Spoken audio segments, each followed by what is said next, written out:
وَكَذَلِكَ يَجْتَبِيكَ رَبُّكَ وَيُعَلِّمُكَ مِن تَعْوِيلِ الْأَحَادِيثِ وَيُتِمُّ نِعْمَتَهُ عَلَيْكَ وَعَلَى آلِ يَعْقُوبَ كَمَا أَتَمَّهَا عَلَى أَبَوَيْكَ مِن قَبْلُ إِبْرَاهِيمَ وَإِسْحَاقَ إِنَّ رَبَّكَ عَلِيمٌ حَكِيمٌ۔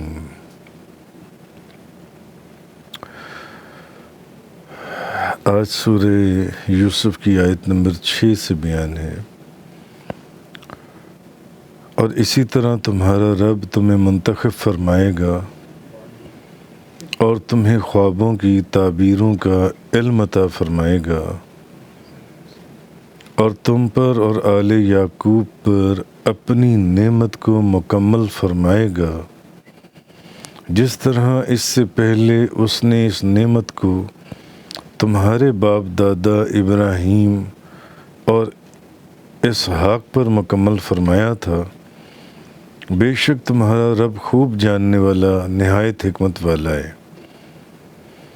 تو اب جیسے کہ پیچھے کل کے درس میں آپ پڑھ رہے ہیں پچھلی آیات کے اندر کہ جو خواب حضرت یوسف علیہ السلام نے دیکھا تھا، جب انہوں نے اپنے والد گرامی حضرت یعقوب علیہ السلام کو وہ خواب بتایا تو انہوں نے حضرت یوسف علیہ السلام کو منع کیا کہ اس خواب کا ذکر اپنے بھائیوں سے نہ کرنا۔ یعنی انہوں نے یہ دیکھا تھا کہ سورج، چاند، 11 ستارے ان کو سجدہ کر رہی ہیں، تو انہوں نے کہا کہ اس خواب کا ذکر اپنے بھائیوں سے نہ کرنا، ورنہ کہیں وہ تمہیں کوئی نقصان نہ پہنچاتی۔ ان کو اندیشہ تھا اس چیز کا، وہ جانتے تھے۔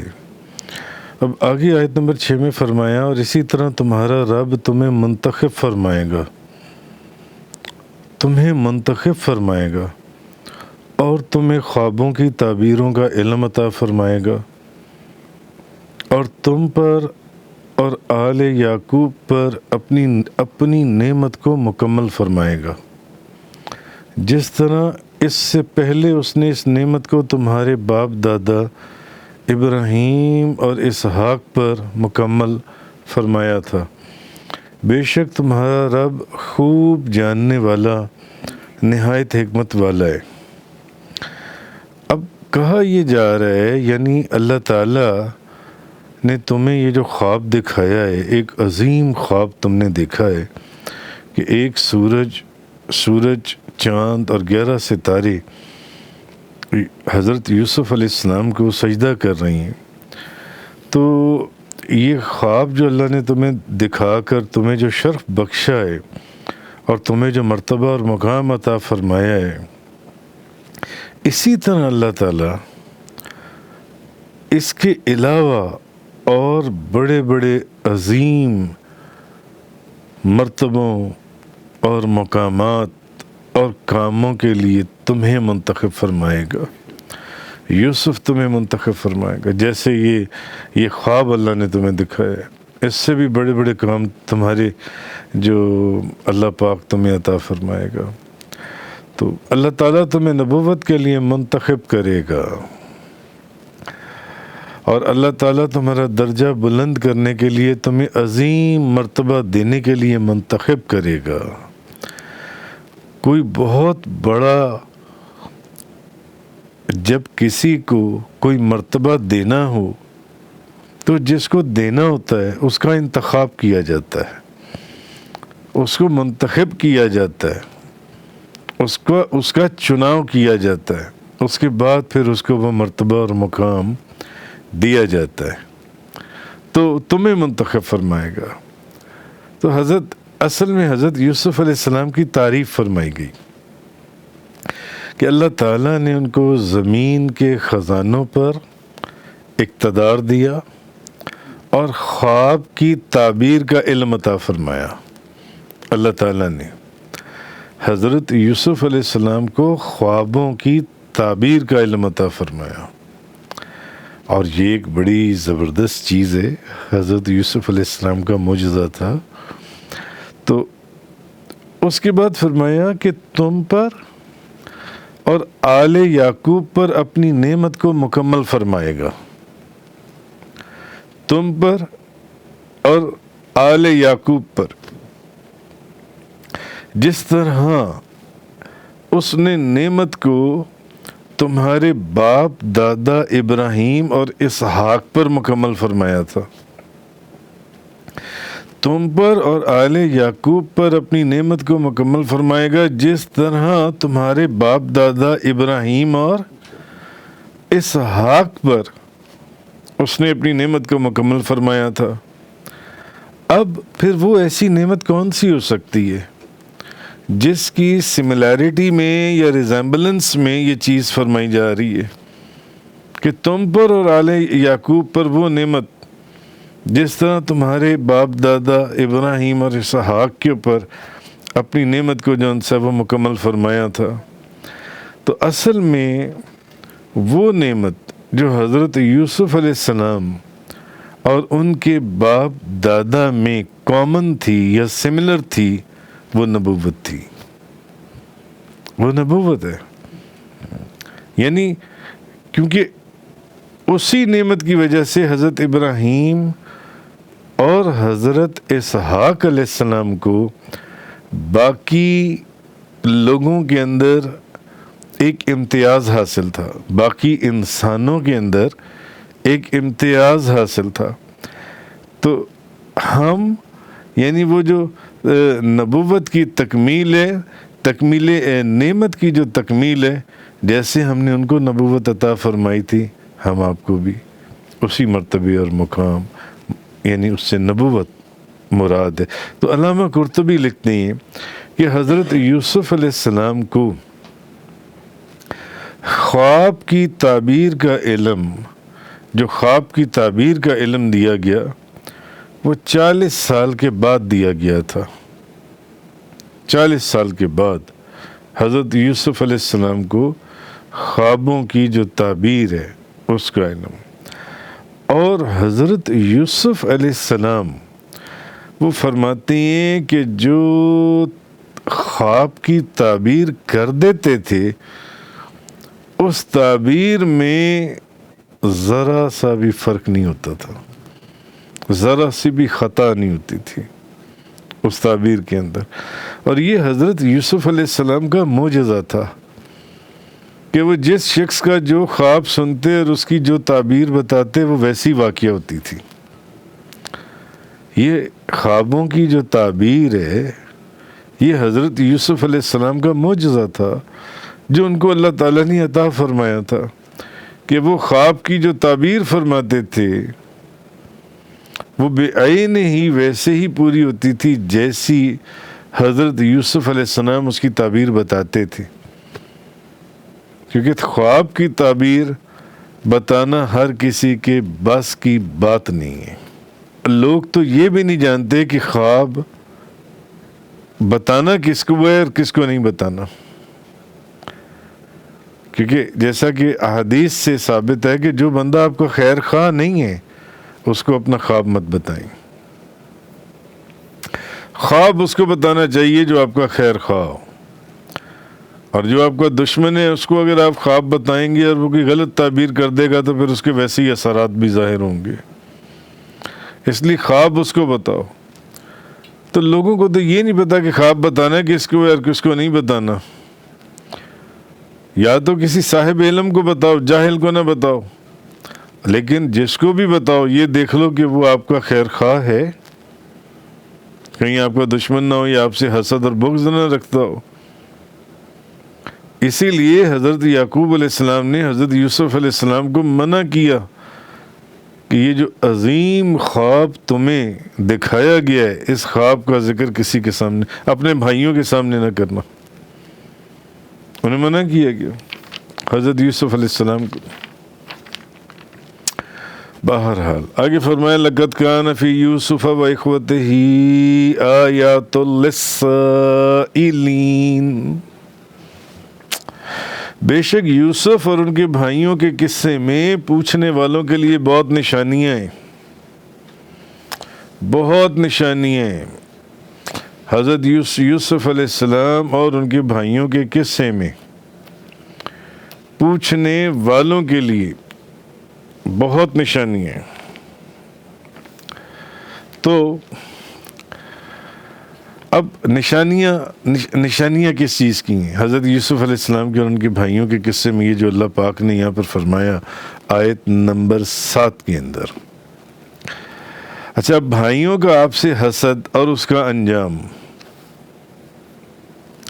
اور حضرت یوسف علیہ السلام کا ان ایسے حالات میں بھی اور شر انگیز حالات میں اپنے دامن کے اوپر کوئی داغ نہ لگنے دینا، یہ عقل والوں کے لیے بہت بڑی نشانی ہے۔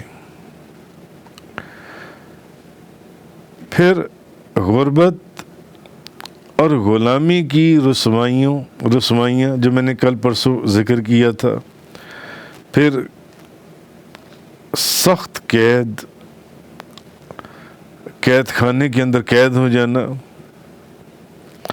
ان سختیوں اور ان مصیبتوں اور ان تکلیفوں اور ان پریشانیوں کو خوشی سے قبول کرنا،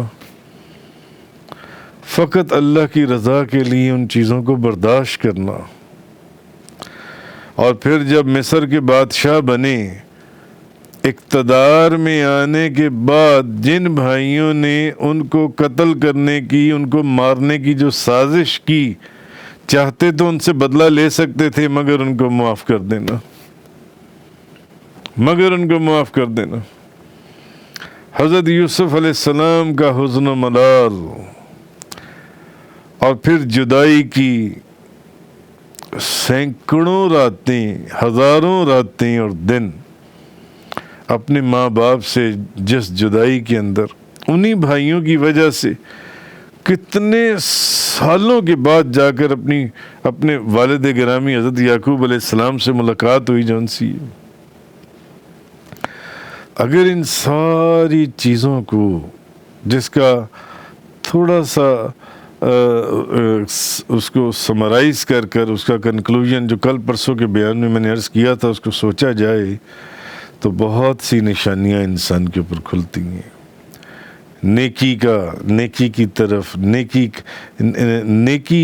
وجود کے اندر نیکی، اور پھر صبر، اور پھر معاف کر دینا، اخلاق کی انتہا۔ اس لیے اللہ تعالیٰ نے فرمایا کہ اس کے بھائیوں کے قصے میں قوانین فطرت اور اللہ کی سنت کے متعلق جو لوگ سوال کرنے والے ہیں الٹے سیدھے، ان کے لیے بڑی نشانیاں ہیں، کھلی نشانیاں۔ بھلے وہ بعض لوگ جیسے کہ جہالت میں الٹے سیدھے سوال کرتے ہیں، اور بعض لوگ اپنے علم کے پیچھے بھی بے شمار سوالات کرتے ہیں، تو ان کے لیے جب وہ یہ واقعہ پڑھیں گے تو ان کو اس کے اندر بے شمار نشانیاں نظر آئیں گی۔ علامہ قرطبی فرماتے ہیں کہ یہودیوں نے مدینے میں سے کچھ لوگوں کو مکہ مکرمہ بھیجا، ادھر مشرکین تھے، ادھر یہودی تھے، مدینہ طیبہ میں۔ تو فرماتے ہیں کہ یہودیوں نے مدینے میں سے کچھ لوگوں کو مکہ مکرمہ بھیجا کہ وہ محمد صلی اللہ علیہ وسلم، یعنی آپ سرکار نبی کریم صلی اللہ علیہ وسلم سے سوال کریں۔ اور یہودیوں نے ایک جماعت کو بھیجا کہ حضور سے نہ جا کر یہ سوال کرو کہ شام میں ایک نبی تھے، ملک شام میں ایک نبی تھے، اور ان کا بیٹا مصر چلا گیا تھا، تو وہ اس کے فراق میں، اس کی جدائی میں روتے رہے یہاں تک کہ وہ نابینا ہو گئے، ان کو دکھائی دینا ختم ہو گیا۔ یہود نے کچھ یہود کو مکہ مکرمہ نبی کریم صلی اللہ علیہ وسلم کی بارگاہ میں بھیجا کہ ان سے حضور سے جا کر یہ سوال کرو کہ شام میں ایک نبی تھے، ان کا جن کا بیٹا مصر چلا گیا، اور وہ اپنے بیٹے کی جدائی میں اتنا روئے کہ وہ نابینا ہو گئے، اتنا روئے۔ تو اس وقت مکہ میں اہل کتاب میں سے کوئی شخص نہیں تھا. علامہ قرطبی لکھتی ہیں جب ان یہودیوں نے وہ یہودی جو ان سے مکہ میں بھیجے تو مکہ میں اس وقت کوئی اور یہودی نہیں تھا, کوئی اہل کتاب نہیں تھا, اور نہ کوئی ایسا شخص تھا مکہ مکرمہ میں جس کو اس وقت انبیاء کرام کی خبریں معلوم ہوں, وہ خبریں جانتا ہو. تو جب لوگوں نے نبی پاک صلی اللہ علیہ وسلم سے آ کر سوال کیا ان یہودیوں نے کہ اے محمد صلی اللہ علیہ وسلم, شام میں ایک نبی تھا جس کا بیٹا مصر چلا گیا تھا, تو وہ اس کی جدائی میں روتے رہے اور نابینا ہو گئے. آ کر حضور سے پوچھا کہ یہ کیا معاملہ ہے, وہ کون تھے؟ تو اب یہ نبی پاک صلی اللہ علیہ وسلم کا معجزہ ہے کہ مکہ مکرمہ میں کوئی بھی یہودی اہل کتاب نہیں تھا یا کوئی ایسا شخص نہیں تھا جو نبیوں کے واقعات جانتا ہو, کیونکہ ادھر تو مشرکین تھے, کفار تھے جن سے. تو اب جب انہوں نے آ کر نبی پاک صلی اللہ علیہ وسلم سے یہ سوال کیا تو اللہ تعالیٰ نے پوری سورہ یوسف نازل کر دی, پوری سورہ یوسف نازل کر دی. اور سورہ یوسف کے اندر جب انہوں نے حضور سے سوال کیا, اللہ نے پوری کی پوری سورہ یوسف نازل کر دی. اور اس صورت کے اندر اس نبی کا بھی ذکر ہے اور اس نبی کا بھی ذکر ہے جو وہاں سے چلے گئے ان کے بیٹے کی حیثیت سے, اور اس نبی کا بھی ذکر ہے جس نے ان کی جدائی میں پھر رو رو کر نابینا ہو گئے جو ان سے, تو اس کا بھی ذکر ہے. بلکہ وہ والے واقعات بھی موجود تھے جو تورات کے اندر تھے, حضرت یوسف, حضرت یعقوب علیہ السلام کے. تو اور بلکہ اس سے بھی زیادہ خبریں تھیں. علامہ قرطبی فرماتے یہ سورہ یوسف کے اندر جو ان سے, تو وہ فرماتے ہیں کہ سورہ یوسف اللہ تعالیٰ نے نبی کریم صلی اللہ علیہ وسلم کے اوپر نازل کر دی, اور یہ نبی پاک صلی اللہ علیہ وسلم کا بہت بڑا معجزہ تھا. یہ حضور کا بہت بڑا معجزہ تھا یہ جون سے, یہ سورت جون سی ہے. اور جیسے کہ کل پرسوں کے بیان میں نے امام بہقی نے جو ایک روایت کی حضرت ابن عباس رضی اللہ تعالیٰ عنہما سے کہ ایک یہودی بہت بڑا عالم نبی پاک صلی اللہ علیہ وسلم کے پاس آیا تو حضور سورہ یوسف کی تلاوت کر رہے تھے. اس نے کہا یا محمد آپ کو کس نے تعلیم دی ہے اس کی؟ اب وہ یہودی عالم تھا, وہ جانتا تھا. جب اس نے سنا کہ نبی پاک صلی اللہ علیہ وسلم سورہ یوسف کی تلاوت کر رہے ہیں تو آپ نے فرمایا مجھے اللہ نے اس کی تعلیم دی ہے. اب وہ یہودی حیران ہوا اور واپس جا کر یہودیوں کی ایک جماعت کو لے کر حضور کے پاس آیا. تو انہوں نے آپ کو تورات میں جو صفت تھی اس سے پہچان لیا, اور انہوں نے نبی پاک صلی اللہ علیہ وسلم کے کندھوں کے درمیان میں مہر نبوت کو بھی دیکھ لیا, کیونکہ تورات کے اندر نبی پاک صلی اللہ علیہ وسلم کی آخری نبی کی نشانیاں موجود تھیں تورات کے اندر. تو انہوں نے نبی پاک صلی اللہ علیہ وسلم سے سورہ یوسف کی تلاوت کو سننا شروع کر دیا. تو جب ان یہودیوں کی وہ جو جماعت آئی اس یہودی عالم کے ساتھ, اور انہوں نے ساری حضور سے سورہ یوسف کی تلاوت کو سنا, تو وہ ساری کی ساری جماعت اسی وقت مسلمان ہو گئی. ساری کی ساری جماعت اسی وقت مسلمان ہو گئی جان سی. تو کہنے کا مقصد یہ ہے کہ اب جب یہود نے کچھ یہود کو مکہ مکرمہ میں بھیجا, کیونکہ یہاں کوئی اہل کتاب نہیں تھا, اور ان سے کہا کہ جاؤ جا کر وہ ان سے پوچھو کہ اے محمد صلی اللہ علیہ وسلم ذرا یہ تو بتائیے کہ شام میں ایک نبی تھے جن کا بیٹا مصر چلا گیا تھا, جو اس کے فراق اور جدائی کے اندر رو رو کر جو نابینا ہو گئے تھے, تو ان کے متعلق یعنی کچھ بتائیے. تو اللہ تعالیٰ نے پوری کی پوری سورہ یوسف نازل کر دی, اور اس میں نہ صرف سورہ یوسف کے اندر اس نبی اور اس نبی کا ذکر تھا، بلکہ اس میں تورات کے باقی واقعات کا بھی ذکر تھا اور اس سے بھی زیادہ خبریں تھیں۔ لہٰذا یہ جو صورت ہے سورہ یوسف، یہ تاجدار دو جہاں، شاہ سوار لامکاں، نبی کریم صلی اللہ علیہ وسلم کا بہت بڑا معجزہ ہے۔ یہ سورہ یوسف کا جن سے نزول ہے، یہ بھی نبی پاک صلی اللہ علیہ وسلم کا بہت بڑا معجزہ تھا جن سے، حضور کا جن سے۔ تو جس طرح حضرت یوسف علیہ السلام کو خوابوں کی جو تعبیر کا علم دیا گیا، وہ حضرت یوسف علیہ السلام کا معجزہ تھا۔